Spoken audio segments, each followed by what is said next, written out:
Okay, good morning to all. So today we are here to discuss about propagation of light in anisotropic media. Okay, propagation of light in anisotropic media. In the last class, we have discussed about propagation of light in isotropic, dielectric, and conducting media. Okay, so now we are moving on to discussion of anisotropic media. So what is isotropic media? So we said that so the isotropic media is a easy and the same index velocity in all direction. So when you consider isotropic media, the refractive index and the velocity of will be same in all propagational direction. So if you consider a crystal, so crystal has a different direction or different orientation can be there. So by considering a solid crystal in that case, because we already studied about crystal in material science and solid state physics of in different semesters. So in that case, you know a crystal has different directional orientation. So there are different directions can be there. So in all direction, the refractive index and the velocity is same means such media we used to call as isotropic media. It can be a dielectric, it can be a conductor. So what is the first example of conductor? It is a metal. So if you consider metal, so if it is which has the same index and velocity in all direction, and which is called isotropic. One more point to be said that is an easy medium. In that direction of propagation, the wave can propagate very easily without any difficulty. Okay, so which we call as isotropic media, easy and same index and velocity in all direction. And now we consider an anisotropic media. There are two different possibilities are there. Always two transverse modes will be there. One wave is propagating along the perpendicular direction and the other one is in the parallel direction. So there will be two directions. Simply if you say there will be two components for direction of propagation. One is parallel and a perpendicular. So in each direction, so it's a simple example. Also it can be vary with respect to different angles as well. Okay, so the direction also can be depend on different angles as well. So in an isotropic media, the refractive index and the velocity it will be different in all different directions. Okay, then we'll observe different velocity. And now if you consider the k dot e, which will not be equal to 0 in general. So normally the wave propagational constant into e, which it should be equal to 0 normally in general cases, but here we observe this is a non-zero quantity because we already said when we are considering about anisotropic Maxwell equations, wave equations in the first class of optics of solid. In that discussion we said that there is a term k cross e or k dot t. In that case, if you consider isotropic media, k is the wave vector, right? So we can treat it that wave vector is actually not that important when we are considering isotropic media, because in all direction it will be same. The electric field and magnetic field will be same in all direction, but in an anisotropic media, so it will be different. Okay, so now we consider an isotropic and anisotropic media which has an identical setup as you can see in the figure.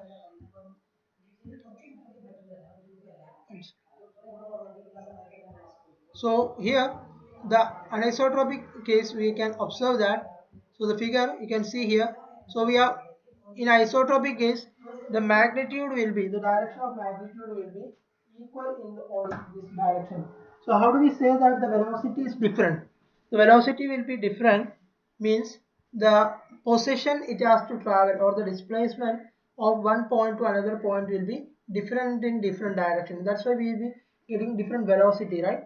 If a particle is moving from one point to another point with a small displacement and larger displacement, surely in those cases the velocity will be different.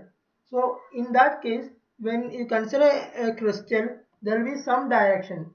So when you take the lattice parameter in one direction and the another direction, it will be different. In that time, so there will be a different velocity you can observe in that case. So it is like a identical ring when you consider isotropic case.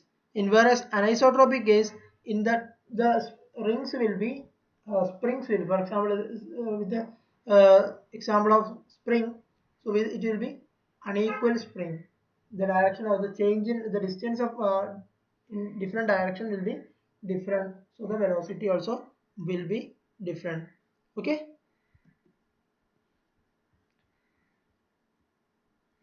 And how do we it represent actually? The main importance part of anisotropic discussion is that in anisotropic discussion, when you consider the polarization, okay, first we will take the term of polarization. So we know that the polarization can be related as epsilon chi E into E. What is chi E? It is a electric susceptibility. From the presentation, in that presentation you can see that so there is a relation between epsilon 0 chi 11 dash Ex, chi 12 dash Ey and chi 13 dash Ez. So the general representation, as you know, P equal to epsilon 0 chi E into E. Here you can see that for example, this is an electron. You can see here an electron. If an electron is moving with the velocity, is moving on this direction, and the electric field we have here, and also the same electron is moving along this direction, and these two directions by observation itself, you can say that if you find the velocity at this point and the velocity at this point, it will be not be similar, it will be a dissimilar one. Okay, it will be different one. Okay, so the displacement at this distance and this distance will be different in that case. And now if you apply electric field over here and you measure a polarization at this point and a polarization at this point, okay, then it will be different. Okay, so we cannot directly say that under the influence of electric field it will be not equal to E, because we know that it is epsilon 0 E. P is equal to epsilon 0 E will be there. And now I'll come back to this discussion of P of Px given here in the presentation. So you can see here it is epsilon 0 chi 11 dash Ex plus chi 12 Ey plus chi 13 dash Ez.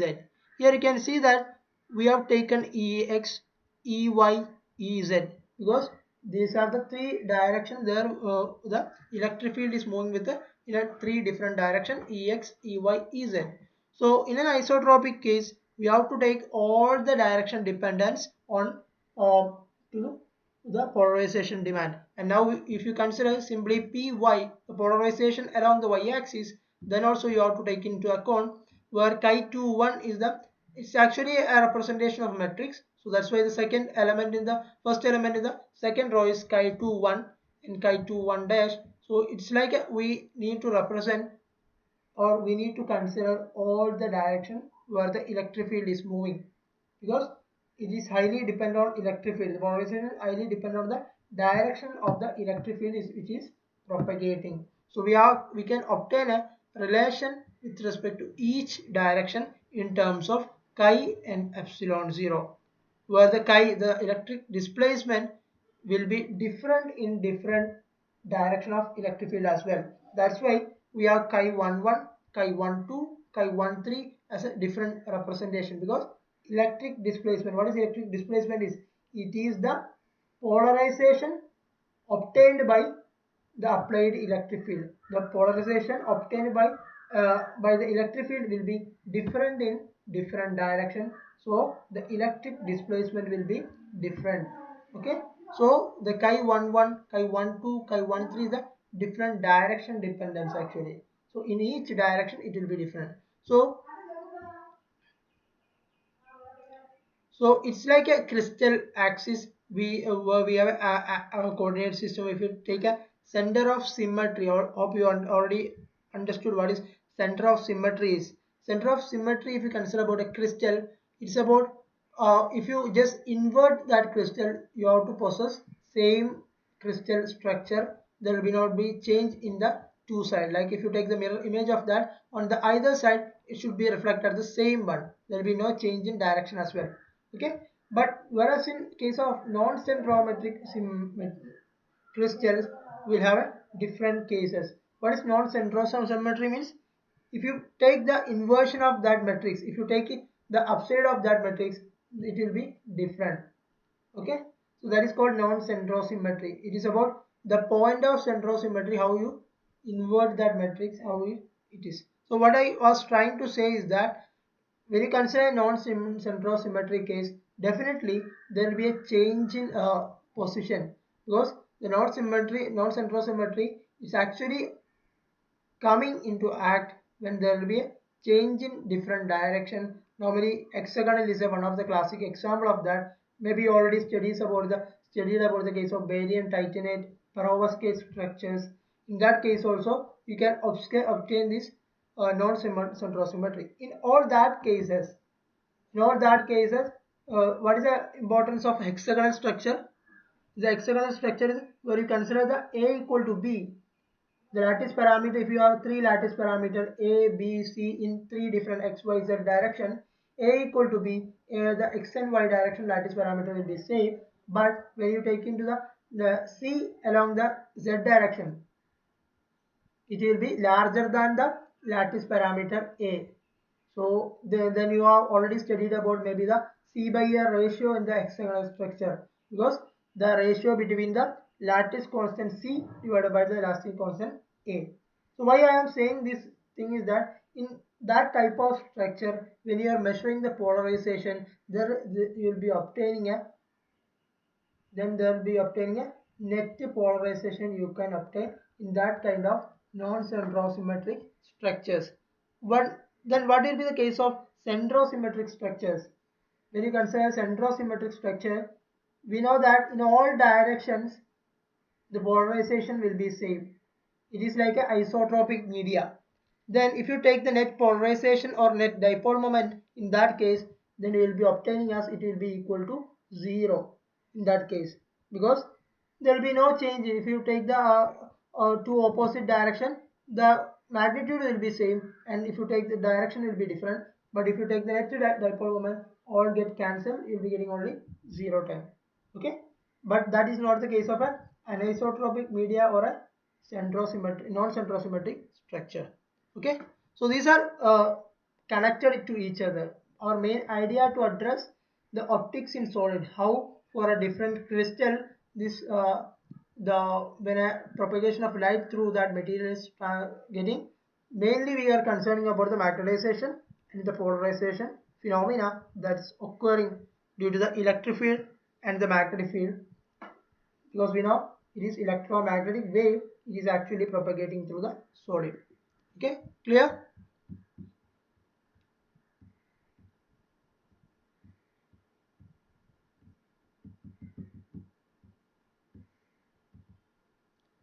Sorry.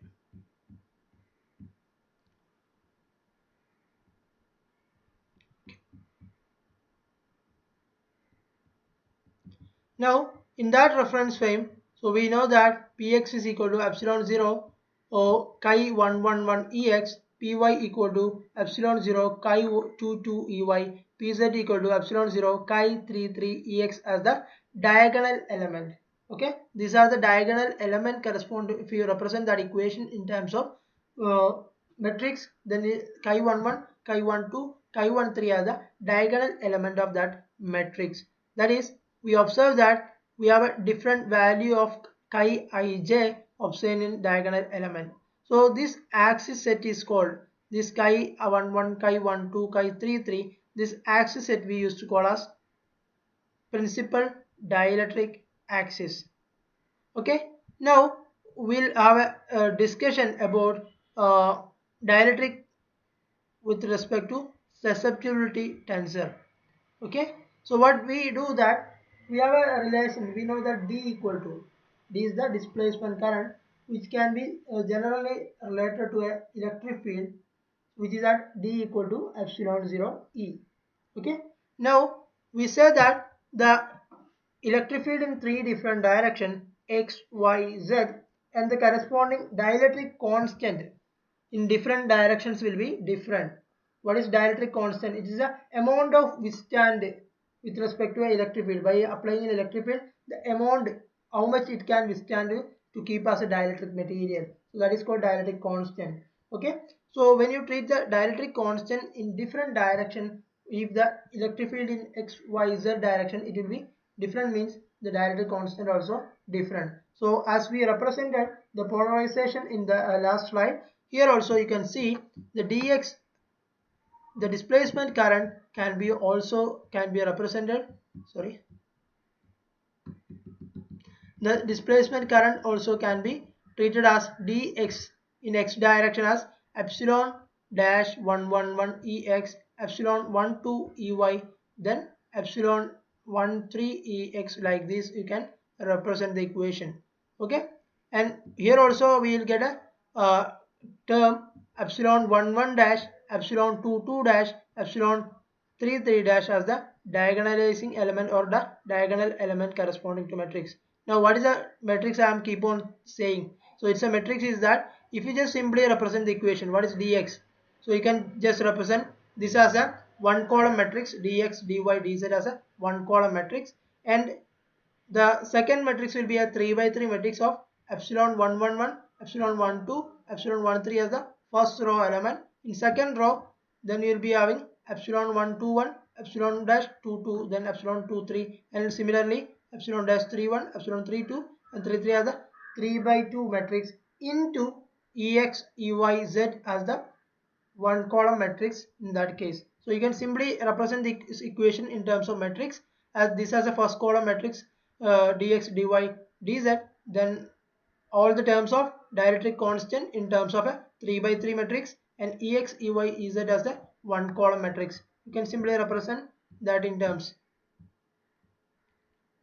And of course now we have d equal to, now we are getting it much more complicated in terms of the equation, but we'll have a d equal to, as we know, the displacement current. It's not only the electric field contributing to the displacement current, but also the polarization term as well. Okay, so we have seen that from the last two discussions, we have seen that the displacement current is equal to epsilon 0 e plus p. Okay, clear? From that discussion, what is epsilon ij?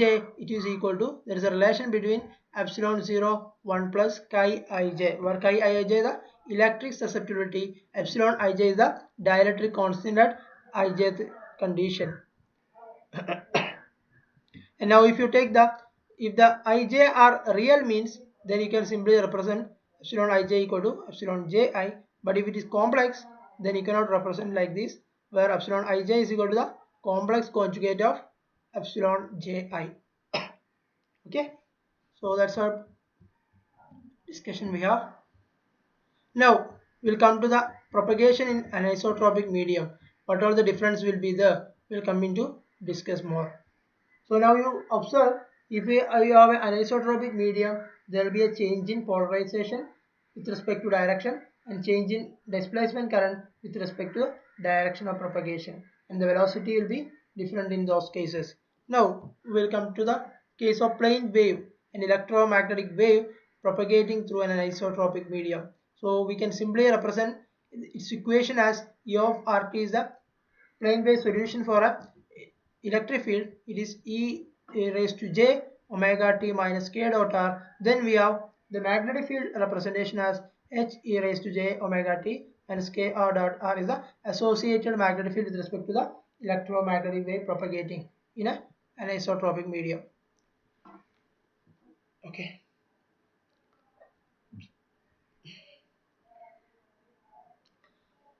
Now, if you consider the Maxwell equation here, the Maxwell equation becomes del cross E is equal to minus dou B by dou T. Now, if you represent this equation in terms of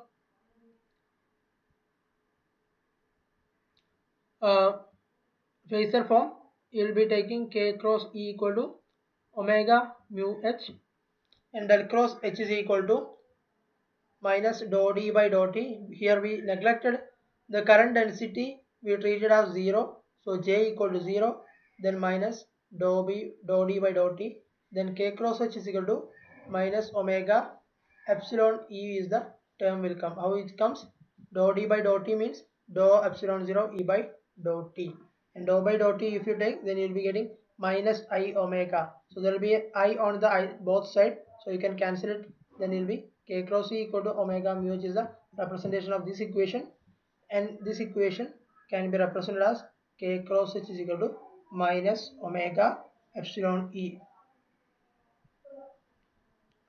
And in this equation, if you substitute, if you do the k cross e in this equation, if you take the, it's like similarly how do we represent the wave, how do you take a wave equation?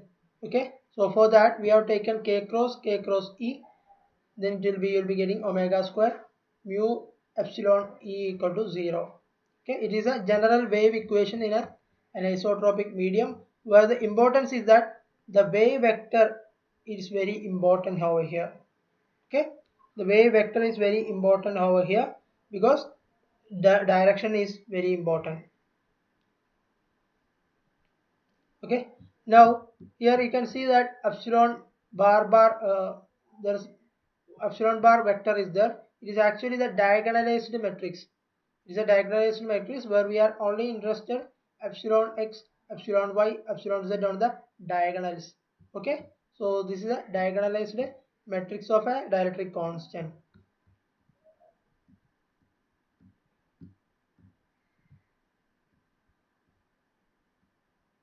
And now we have a case how k cross e, how what is k cross e means.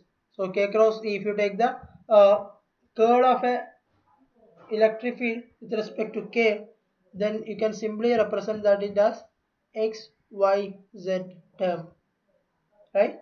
X y z into kx, it is x component of wave vector, ky kz, then ex ey ez as the electric field component over here.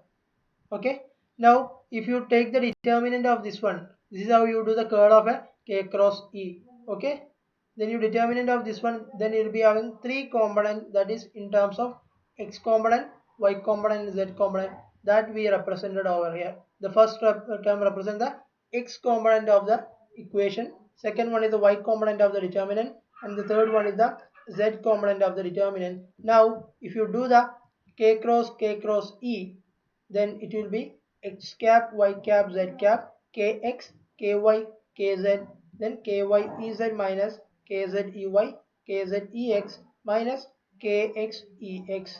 Okay, clear I think. So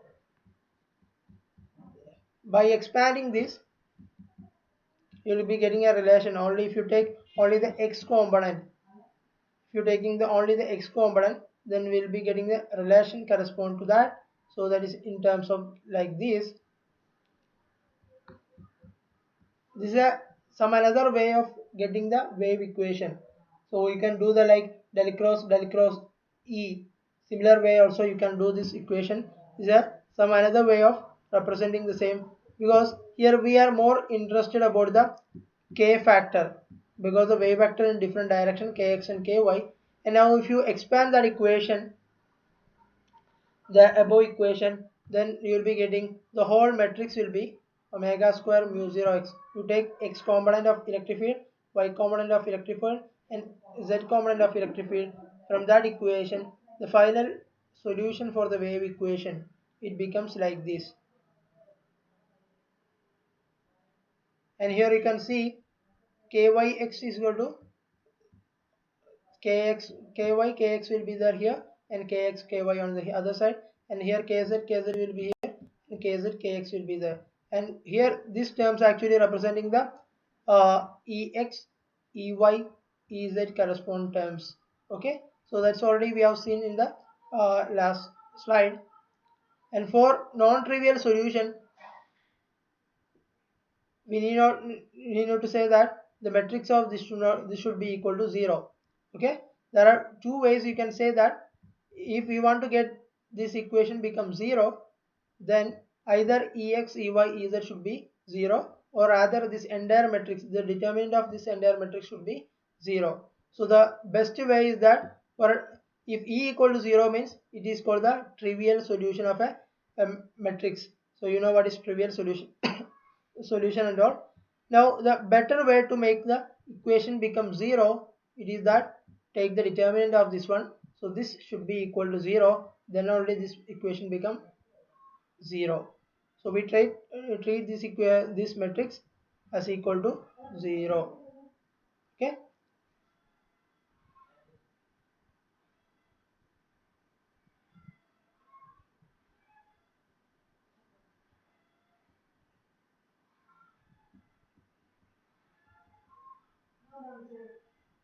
For a three-dimensional surface in K-space, K-space is a momentum space where Kx, Ky plane.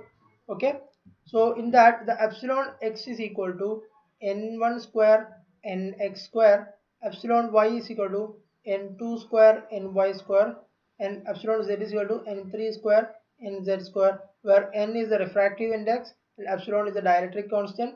And we'll see how this will be different in different cases. Okay, so here we have a K surface over here.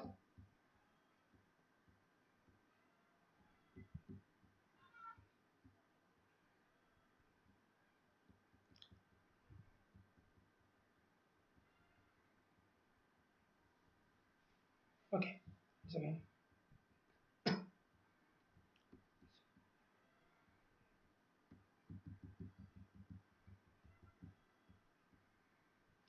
So in this figure, there will be three refractive index you can see over here. So in this figure, okay,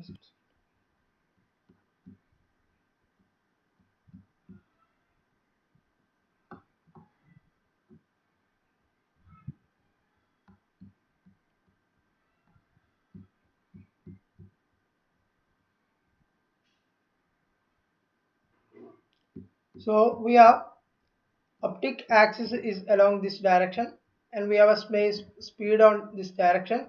So what it represent is that this is ky, this is the momentum space ky, and this is a kx. Okay, and now we have a this is a kz direction.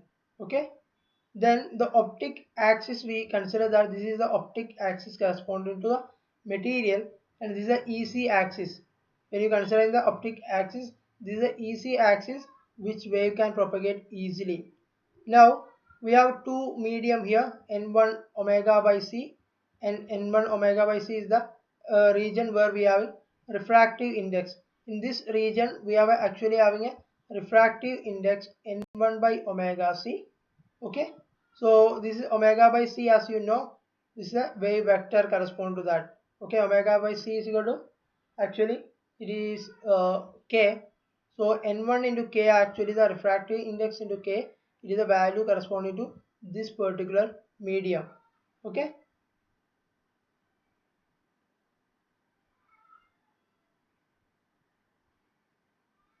then in the other case we have n3 omega by c.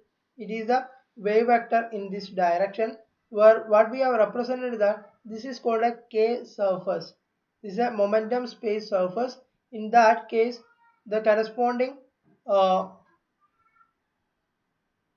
k values for different orientation, when we have a different refractive index has been represented in this figure. Okay, in this optic axis, as we know, it is a isotropic optic axis where the particles have same speed. Okay, whereas in all other axes the particles having different speed, and the momentum space value also has a contribution from the refractive index n1 and n3 over here. And if you take in this direction, then there will be a contribution of n2 by omega by c by taking this surface area, this small surface area, then take into action, then there will be n2 by omega c is a wave vector value corresponding to this direction. Okay, so it's a simple representation of how the momentum vector, it is highly dependent on the refractive index of a material, uh, because the refractive index will vary if there are different velocity corresponding to different direction. Okay, or a different medium.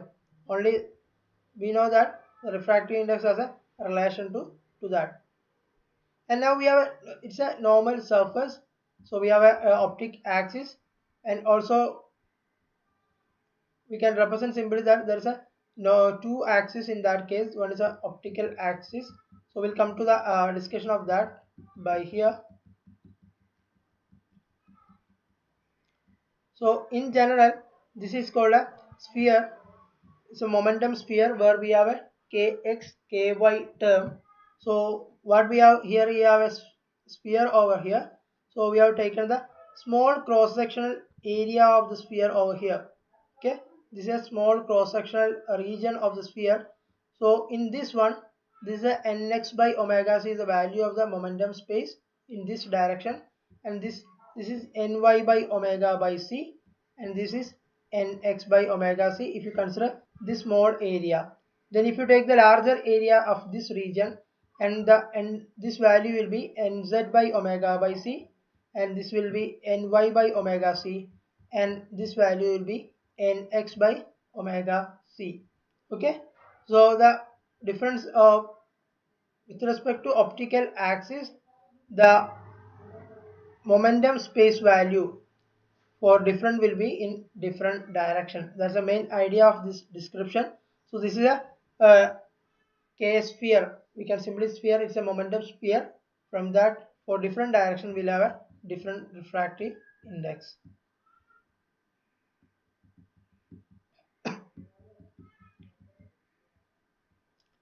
So there will be two orthogonal field corresponding to phase velocity. We know that orthogonal field means it is a perpendicular to each other or mutually normal to each other. So in that case, we used to show that the k direction to have two orthogonal field.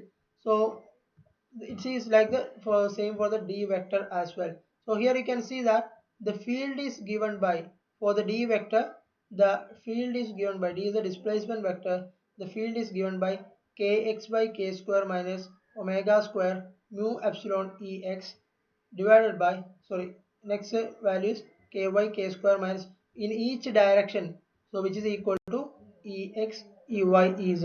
So along the optic axis, k is degenerator and also will having only one phase velocity along the optic axis. Okay,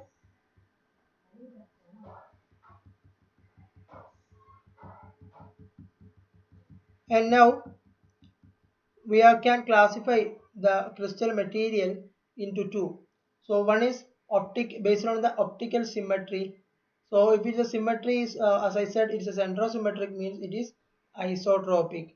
The crystal system, for example of isotropic, is cubic, because cubic system we know that in all the directions the magnitude of the lattice parameter will be same.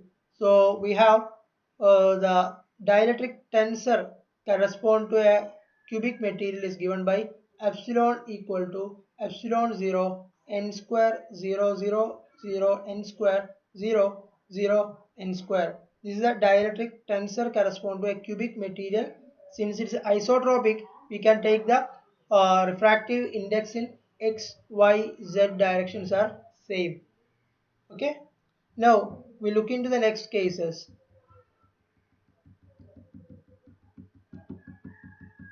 Now we have a uniaxial material. So what is uniaxial? We'll come to the discussion. So if you have the optical symmetries along particularly on one directions, okay. So this crystal system is called tetragonal. For example, for tetragonal is an example for uniaxial optical symmetry. Here we are not treating about crystal symmetry. We are treating about the optical symmetry. There is only one optic axis, means that is about tetragonal structure having only one per axis of direction. In that case, so there are three examples that is for uniaxial one. That is tetragonal, hexagonal, trigonal crystals are example for uniaxial optical symmetry structure, and the dielectric tensor in that case, which is equal to epsilon epsilon 0 nx square ny square then nz square. So in each direction, so there will be different one will be there. Okay, and finally we have another one more section that is called, sorry, biaxial. So in biaxial also we have, sorry, one second, let me have a check.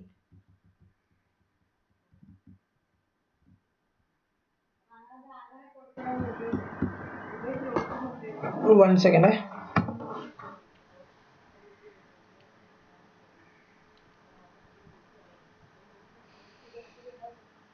Okay, anyway, I'll continue. I have a small doubt in this matrix, dielectric tensor matrix. Since it's not clear, so I have to check it out how the value. So now we'll come to biaxial. So I'll clarify in between.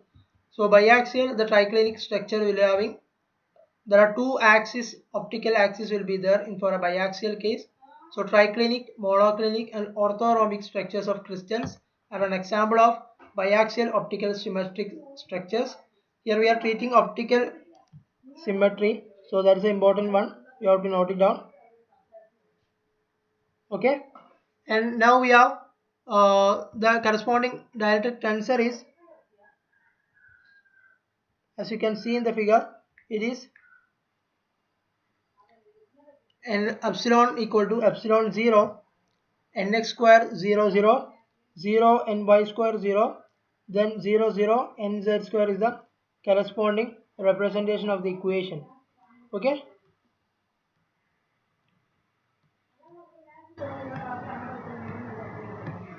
now we'll have a case.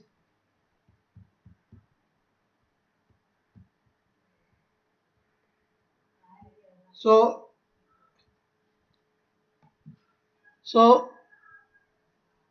there will be two refractive index n0 and ne. So for a uniaxial, this n0 and ne is the two refractive index.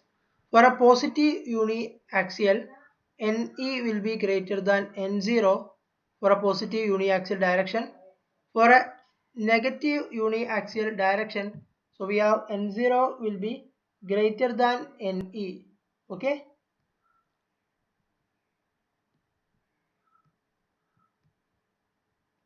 Now for a biaxial, as we know, there will be three different refractive index will be the x, y, z, which is called biaxial.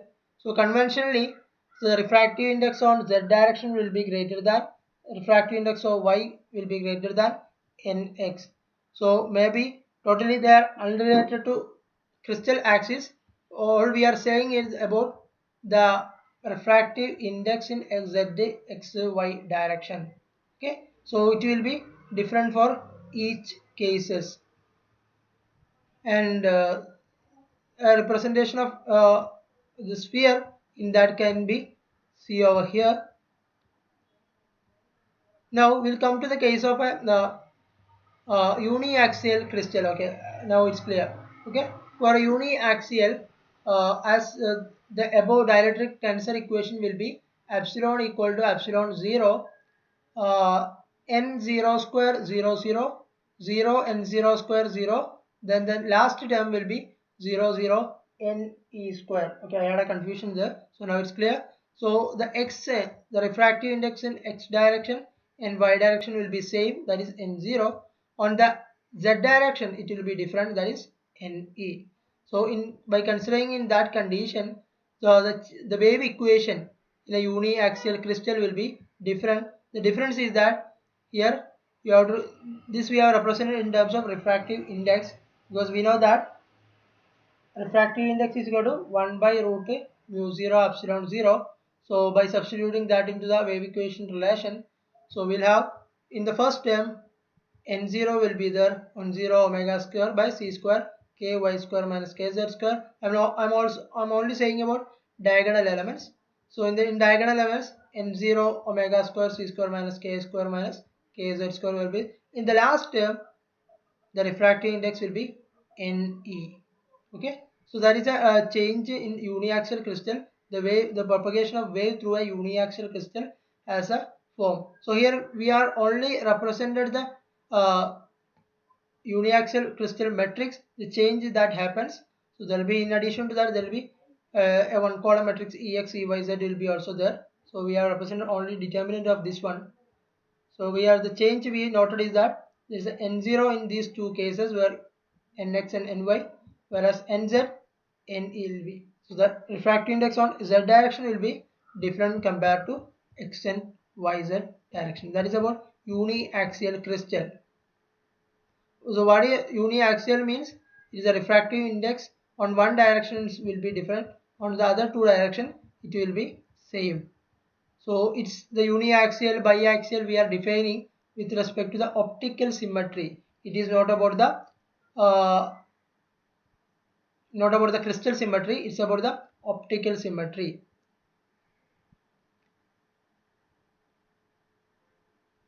And mathematically, if you represent that equation in terms of if you take the determinant of the above equation, then you will be having a equation you will be deriving in this form, and this part of the equation we call the ellipsoid of revolution. Then the second part is called the equation correspond to a sphere. So this is actually representing an ellipse, and this one is representing a sphere part of that. So along z-axis, kx and ky will be equal to 0. Then the equation becomes kz square by n0 square omega square by c square and kz square by n0 square minus omega square by c square equal to 0. So surface touch along z-axis, and the optical modes present in this will be, we call it as degenerate one. Okay, what is optical modes and these things we'll be discussing on the next part of the lecture, because that is important for the case of second harmonic generation we need to discuss. At that time I'll be discussing that. Now we understood that there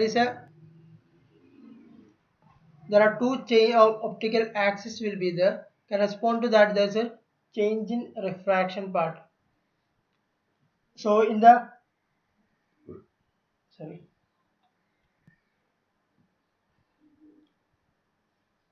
in our last discussion, in the when we have a refraction we have discussed in the initial part of the modern optics, and we know that for different medium the refraction angle will be different for that case. As you can know that if this is a k1 is the space, k2 is the different direction, then there will be phi1 phi2 is the two angle defining the refraction of. So the bending of light will be different at different medium. When it enters to a medium with a different k1 and k2, then there will be a phi1 and phi2 as you can see in the figure. So the you can observe a different refraction angle correspond to each case. Okay, so when a light enter into a crystal to have an interaction, for a tangential field to be continuous, that the parallel component will be continuous, and where the parallel wave vector will be preserved in that direction, and but the magnitude of wave vector will not be same for all polarization. So two different wave will be getting excited in that direction. So what I am saying is that when electromagnetic wave is entering into a crystal with two anisotropic media, with where what is anisotropic means the wave vector direction kx and ky will be different, so there will be observing a different velocity even within a crystal. So we can observe a different different refraction for k1 and k2 present in the crystal. For different wave vector present in a crystal, we'll have two diffraction at least we'll be observing. So simply if you say k1 parallel and k1 perpendicular cases, we'll have two refraction correspond to each cases. So which is called double refraction. So the double refraction at boundaries. So if the waves are not collinear, so waves are not necessarily orthogonal, that is k1 not equal to k2, and we have k0 sine theta 0 and k1 sine theta 1, k2 sine theta 1. What is k0 sine theta 1? It is an angle, that is k0 is the incident wave vector and theta 0 is the incident angle, and k1 is the refraction along wave vector along k1 space, and theta 1 is the angle of refraction corresponding to k1, theta 2 is the angle of refraction corresponding to k2. So if you have isotropy in xy plane, then there will be only one wave will be propagating with the which is called ordinary wave. In that case, k0 sine theta 0 equal to n0 sine theta 1. Okay, from that relation, so we can get a refractive index relation on the either side. Okay, for an ordinary wave, k0 sine theta 0 will be equal to n0 sine theta 1.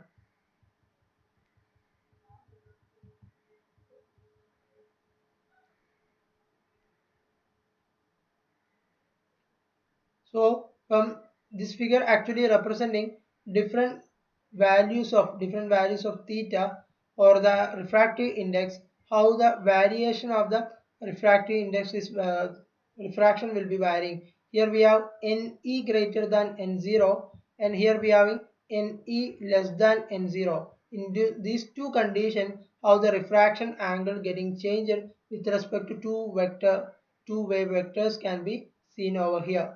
Okay, simply the representation of uh, k1 k2 wave vector when Ne greater than N0 and Ne less than N0 refractive index condition has been represented in this figure. And now we'll come to the discussion of biaxial crystal. So earlier we discussed about uniaxial crystal. We can obtain a double refraction due to the change in velocity in two direction. At least in xy plane, we will say that it is isotropic because the refractive index is same in x and y plane. Whereas in z plane, it is the refractive index is different. So there we observe a double refraction because xy plane will observe a diffraction. Sorry, xy plane will observe one refraction and correspond to z direction will observe a second diffraction. So two diffraction will be possible in a uniaxial crystals. Okay, uniaxial optical symmetric crystals will observe two refraction direction in with two different velocity. So we call it as double refraction. Okay, that's a phenomena we call it as double refraction uniaxial crystal. Now we'll discussion of the biaxial crystal. So what is biaxial crystals? Where the refractive index in z, y, x directions are different.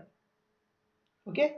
So the optic axis propagation for which there are two degenerate modes will be there. Whereas in a uniaxial there is one mode of propagation was there. Here we have two modes will be the nz and y where n of theta, this refractive index with respect to the theta actually varies from nz to nx, where ny lies in between this limit, and we say that the optical axis lies in xz plane. Okay, so optical axis is in xz plane. Then we'll have the relation sine square theta by nz square plus cos square theta by nx square is equal to 1 by ny square. Okay, so this is the case for biaxial crystal. So in a considering a biaxial crystal, we have two axes over here.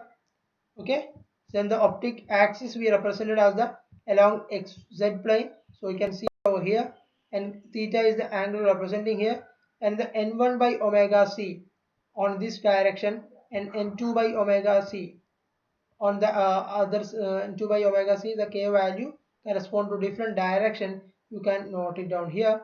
And now tan theta is the value it's actually representing here. So we'll have it's like a beam divergence we observing here. So at this point actually this is getting divergent. Then the tan theta actually giving the relation between nz by nx in terms of ny and nz. You can see the representation over here.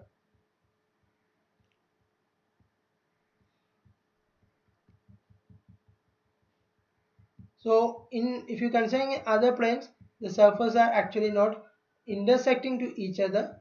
So in xz plane, actually the surfaces are getting intersection. Again, in considering the biaxial crystal, we'll again have a double refraction at an interface, and which is called a new phenomena also we can observe, that is conical refraction. So this is a due to the back to optic except that where we have a intersection singular point, energy can go anywhere along a cone of angles. That's why we call it as conical diffraction or conical refraction. So there will be no unique surface normal correspond to this one. So we'll take a group velocity in this case in order to get the velocity of the propagating wave. So now we'll come to a case where we are having a bifringent crystal. What is bifringent? Bifringent crystal is that if a three type of prism form separating an unpolarized light into divergent orthogonally polarized beam, then the first one is a Wallachian prism, then the Rorschach prism, and Seven's prism. In that case, with a uniaxial positive materials which is made of a uniaxial positive material, when it is entered to the material, so it has a positive uniaxial direction and it is getting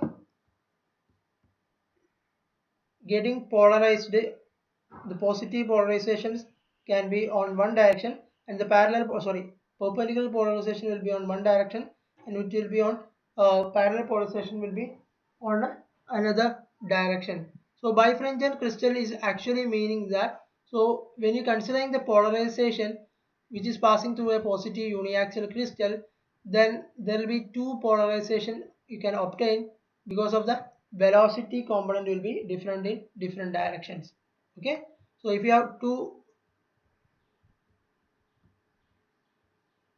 directions correspond to that, then there will be the bifringence will be the that case the refractive index for different directions will be different.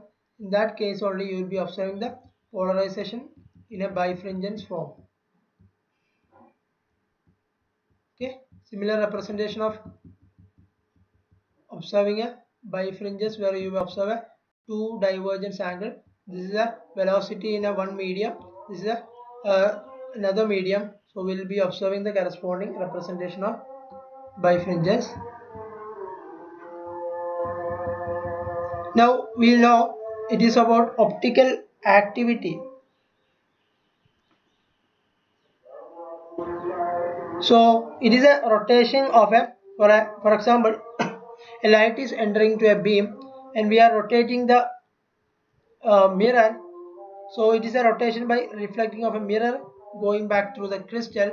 So we'll have a optical activity can be observed when by rotating this mirror, and we'll observe the polarization values actually tending to change from a parallel direction to different orientation direction. Here you can see the change in polarization as the light entered to the first mirror and it goes through the optical medium, and on the other side we'll be observing it is almost like a perpendicular image. Here we have parallel polarization. It is actually going through this optical medium.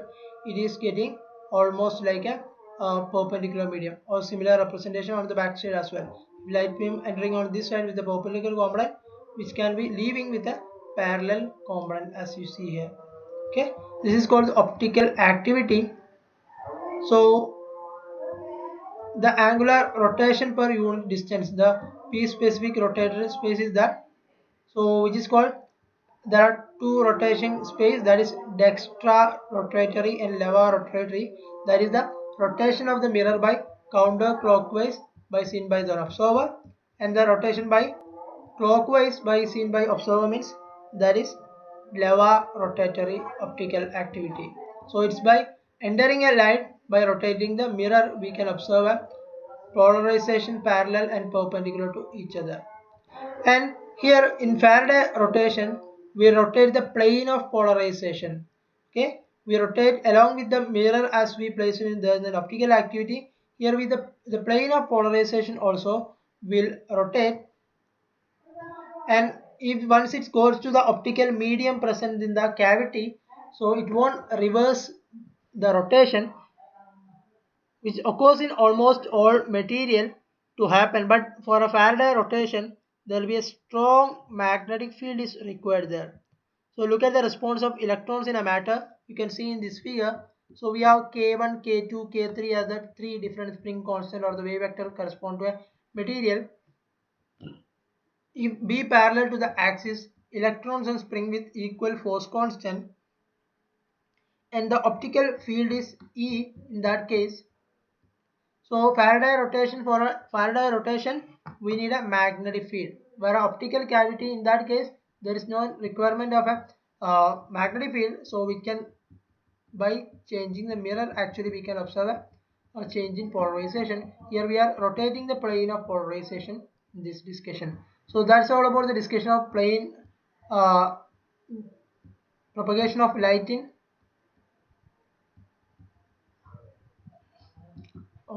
propagation of light in um, anisotropic media. So what we have discussed is that play different case of optical symmetry, that is uniaxial symmetry and biaxial symmetry. There will be different phenomena can be also obtained correspond to the propagation of light through anisotropic media. So one is Faraday rotation effect, optical activity, and the third one we observed is the bifurcations and the double refraction phenomena. And there is one more phenomena. Just wait, let me introduce you that too.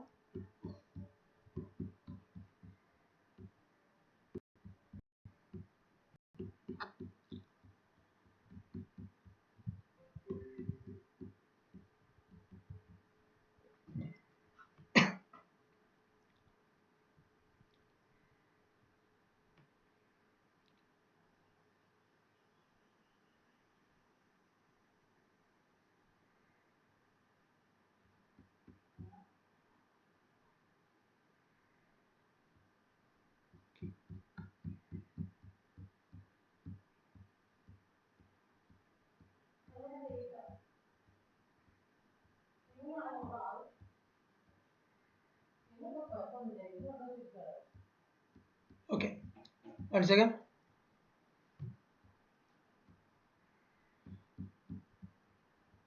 So I think you are able to see this one, right?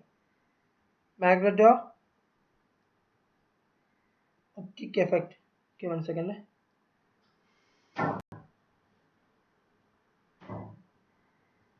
Okay, so I think you are able to see that. So the phenomena, one more phenomena that is related to the symmetry, it is that magneto-optical Kerr effect. So magneto-optic Kerr effect is the property, the change in optical properties like polarization state, reflectivity by a presence of a change of magnetization of a sample. So if you have ferromagnetic sample or a paramagnetic sample, the change of optical properties or a polarization state will be different for different material. Okay. In that case, what is the? It is one of the important tool. Magneto-optical Kerr effect. It is one of the important tool actually utilizing for in order to find whether a material is ferromagnetic or not, whether a material is paramagnetic or not, which is easily can be obtained by using magneto-optical Kerr effect method.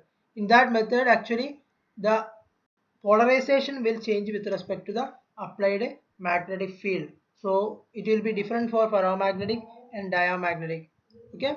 Also, this has been utilizing for studying the magnetization reversal of a material, study of domain wall and its propagation, and the magnetic precision different, and also magnetospectroscopy is used to optical properties of magneto-optic effect and to understand the relation between the spin orbit interaction and the light magnetism mechanism. It's all thing can be obtained by this studying the optical property under the influence of a magnetic field.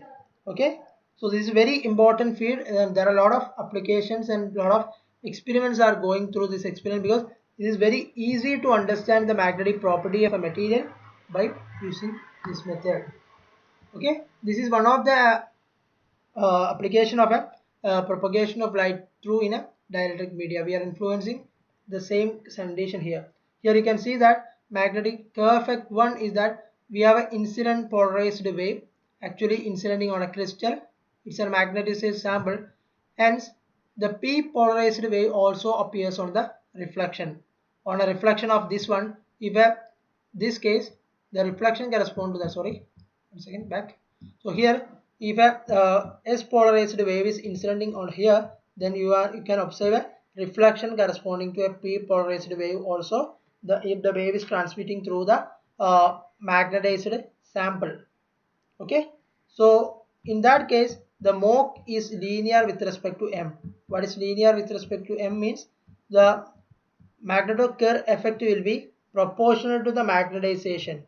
Okay, the magnetization is proportional to the Magneto-Kerr effect in that case. So from that equation, we'll observe whether the material is paramagnetic or not. And second one is that the difference between Kerr and Faraday magneto-optical effect, because we know already said that Faraday effect also only we observe in the condition of the rotational plane polarization we rotating, we'll be observing the Faraday effect under the influence of magnetic field. Now we compare the magneto-optical effect in Faraday and Kerr. So in Kerr effect we actually observe the reflection, whereas in Faraday effect we'll observe the transmission. Okay, so transmitted polarized wave will be observed in Faraday effect, whereas in Kerr effect we will be observing the reflected polarized light in that case. Okay, now in transversal Mach effect, if the incident p polarized wave, so the magnetization in plane and perpendicular to the incident plane, which is called transversal magnetization direction. The magnetization in plane which is perpendicular to the incident plane. So that is called transversal magnetization direction. In that case, the change of reflected perpendicularly polarized intensity due to the magnetization in the sample we can obtain in that case. Okay. So for that, this is a second way of representing the one. So what we do that it is transversal magneto-optic Kerr effect. In that case, we have a reflected p polarized density due to the magnetization sample. So which we will be obtaining to study the incident p polarized wave. Okay. So this is called transverse optical Kerr effect. And the another way of representing another way of application of magneto-Kerr effect is that magnetic dichorism or birefringence. What is dichorism means? It's a different damping of both lights eigenmodes. Okay, and in birefringence, the different propagation speed of light for eigenmodes. Where eigenmodes actually normally we say that it is a refractive index correspond to that. So it is a different damping of both lights eigenmodes for dichorism. For birefringence, we have different propagation speed of both light in different eigenmodes. So in magnetic circular dichorism, there will be a different absorption for circularly left and right polarized light, and which is proportional to the magnetization direction. And the magneto-optic effect in magnetic dichorism has the same microscopic origin, they just manifest in different ways. In both cases we will be treating the magnetization direction or the magnetization within the sample is the term actually defining the property of the material. Okay, so this is called magnetic dichorism. In a magnetic dichorism, actually what we do, you can see in this figure, there is a light is incidenting on the magnetized sample, okay, or a magnetic sample, and there will be a change in the intensity, initial intensity, and the final intensity as a change that you can observe over here. Okay, so it is proportional to I plus or minus. Okay, from that relation actually we can get the change in the value. So here you can see the change in imaginary value correspond to that. So that's about magnetic dichorism. So it is another effect, Voigt effect. So it is discovered in 1899. So what so far we are discussing is that magneto-optical effect. So with the influence of magnetic field, the change in optical properties of the material. So that is we are so far discussing. So then the fourth one is Voigt effect. It is about the different absorption or phase shift for a linear polarization parallel perpendicular with the magnetization. Okay. So with the perpendicular magnetization, the change in polarization. What is the change in polarization? We always represent the polarization in terms of electric field. if the electric field is perpendicular to the magnetic field. So what is the different absorption and phase shift will be studied in Voigt effect. So not going into the much detail of that. That's the only things to be noted in that case. And so now we have classification of magnetic effect in terms of even odd effect in magnetization. So which is measured in either in transmission. We have seen that there are two type of representation. If we are studying magneto-optic Kerr effect, then you will be studying the reflection part of the polarized light. Whereas in Faraday effect, we are studying the transmission of that. So based on this one, we can get the different changes. And detected change of intensity and polarization, there is a classification of magneto-optic effect that we have seen in case of dichorism and the bifringes case. And also with respect to linearly or circularly polarized light, there is also we have a classification correspond to that. So here this figure actually representing the magneto-Kerr effect correspond to that. So now you can see here uh, a linear in motion. If a material, if a linear polarized wave, okay, which is linear with respect to the magnetization, then we'll have the detected can be detected by Mach, okay, or by transversal Mach. In transversal Mach, we actually count the intensity of the light ray. In here, we will be actually measuring the polarization due to the Hall effect. Why Hall effect? In the presence of magnetic field, that magnetic field will be perpendicular to that. Okay, that's why we call it as Hall effect in a way. Okay. So Kerr and Faraday effect actually measure the polarization.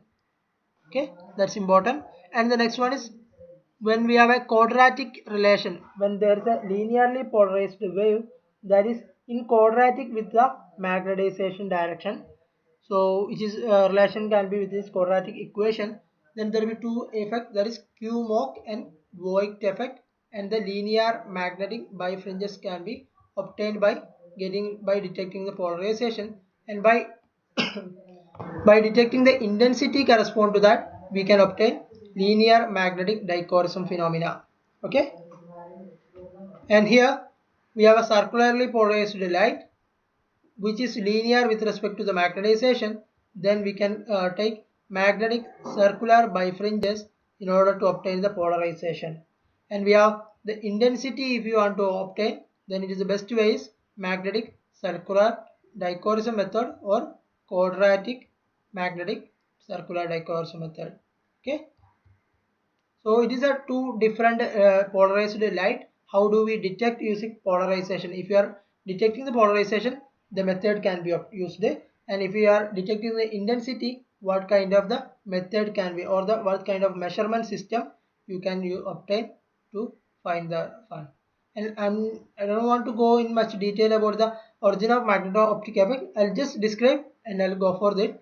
So it is basically the origin of magneto-optic effect is the electronic structure of the ferromagnetic material, actually describing the microscopic description. We already said that magnetic optic effect, in that case the microscopic origin for Kerr effect and Faraday effect is same. We already said it is the electronic structure of the ferromagnetic material, and the permittivity tensor of each layer with respect to each direction is important. And also the reflectivity of matrix, the reflectivity in one direction also will be important. So now we consider for a magnetic Kerr effect, we actually measuring the change in reflectivity at this direction with respect to RSS. Okay, so what is RSS means? This is the completely parallelly polarized reflected light, and here this is a partially perpendicular and parallelly polarized light. So taking the ratio of that, we will be getting the Kerr effect coefficient correspond to that. So here actually we are measuring the reflection for the corresponding case. Okay, so that's how we measure a origin of magneto-optic effect. So first we need to know the electronic structure of the ferromagnetic material. then you apply the permittivity tensor for each layer, then the reflectivity matrix for the whole sample will be taken into consideration, and take the ratio of RPS by RSS. Then you will be measuring the signal by the magneto-optic setup. Then that's how you do the measurements of magneto-optic effect.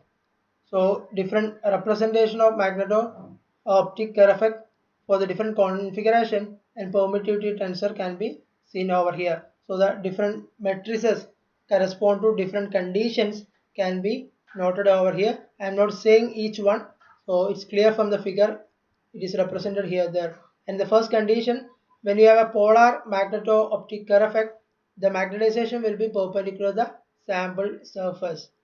Okay, and the second case, the magnetization will be parallel to the plane of incidence, and the third one, the magnetization will be perpendicular to the plane of incidence of the case. Okay, then corresponding to that, the change in polarization induced by the case is denoted in the below matrix. Delta P M is equal to epsilon 1 M cross E, where M is the magnetization different direction. So correspond to that, you can obtain the values for magneto-optic effect. And the last one for transversal Mach, we are represented as delta RPP instead of phi. It is because where we are actually measuring the intensity, not the polarization factor. So that's why it is represented as delta RPP. Okay. So this is one already we have discussed about the case magnetic dichroism and bifringes. Okay, it's a repetition of the same.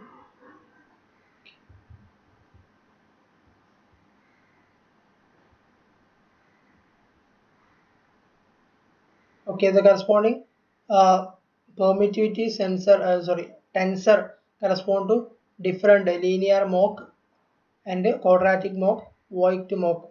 Permittivity tensor representation is represented here, and this is a magneto-optical spectroscopy in order to understand the microscopic picture of that one. So the with respect to the electronic structure for point, so you can see that if there is a spin down electron, the spin orbit coupling will be along here, and the Fermi level distribution over here. Then these details, if I explain, you'll be getting confused. So I'm not going over here, but just say that if you have spin down electron and spin up electron, because we know that for a ferromagnetic material there will be a positive and negative, sorry, plus half and negative minus half will be the.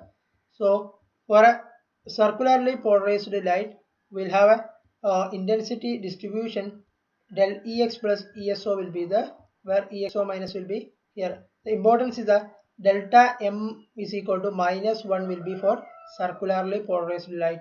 What is delta m? It is a separation between these two. Okay, for a circularly right circularly polarized light, the delta m will be equal to plus 1. So that's how we understand whether the polarized light is circular polarized light or right circularly polarized light. Then here we have change in magnetization equal to minus 1 here. Here the change in magnetization will be positive here. Okay, that's how we observe the absorption spectrum correspond to that effect. If okay, now if there is no spin orbit coupling in that case, then we'll have a case is that spin down electrons. This is a condition for that, and the absorption spectrum is look like this. Here you can see the absorption spectrum. There is two peaks over here. There are two peaks on the either end. If there is no magneto-optical current is happening here. Earlier the case was like this. The absorption spectrum, the peaks correspond to that. It look like here this, and now for a no magneto-optic effect, it will be like this. Here you can see that correspond to that there is a exactly on the same position. There you will be obtaining the absorption spectrum for circularly left and right polarization if there is no magneto-optic curve effect. And now in this case, this is the separation between if there is no magneto-optic effect, and both spin orbiting coupling and exchange must be present to have a magneto-Kerr effect. So in order to have a magneto-optic Kerr effect, there should be spin orbit coupling and exchange effect. What is exchange effect? It is between the two adjacent spin. There should be an exchange energy that already you know. Exchange magnetostatic energy between two positive up and negative down. So there will be energy between two spin. So that is exchange energy. If there is an exchange energy and spin orbit coupling, then if it is not there, there will be no magnetic effect. So if there is no exchange between them, then there will be the energy separation between the energy of spin orbit coupling between two absorption spectrum corresponding to circularly left and right polarized light will be approximately, sorry, it will be comparably very small. Okay, so this is a case of quadratic magneto-optical Kerr effect case, the representation. So I'm not going into detail of that. So the importance of magneto-optic Kerr effect and the disadvantages is that, so the spatial resolution limited by the wavelength limit, but we can get a far below sub-wavelength in that direction, and we can investigation on distance light can be transported nearby sample by a fiber. No need of a vacuum or special sample preparation, so you can do any material over here. And depth of the resolution, you can go up to 30 nanometer size of the material, and the measurement does not influence the sample magnetization, because if the sample is a magnetic, it does not affect the magnetic system or the entire measurement system. And high time resolution and depth selectivity, and we can determine all the possible magnetization component using this, and it is a very cheap and robust technique, magneto-optic Kerr effect. But the limitation is the spatial resolution is limited by the, as I said, the wavelength limit, and easy to overcome Kerr signal by different other signal. So if there are more other signal is over there, so it can easily cross the Kerr signal. The intensity is can be overcome overlapped by the noises present in the sample. So it is not a direct information about the electronic structure or the magnetic moments. It is actually a correlation of the magnetization with respect to the optical part. So we cannot say that is a direct relation. And if you extend the magneto-optical effect, there are other technology also which is called XMCD, XMLD. So it's about X-ray magnetic dichroism. So that part we will be discussing on the next discussion. Uh, so that's all about for today. So what we have discussed today is it's about plane wave in anisotropic propagation of light in anisotropic media, and the uniaxial and biaxial consideration, different phenomena, Faraday effect, Kerr effect, then the optical activity, and those discussions we have done today. And next class we will be discussing about the second harmonic uh, generation, and the discussion will be followed by the next class. Okay, now with that I'll be winding up today's session. If you have any doubt on this session, you can ask me now.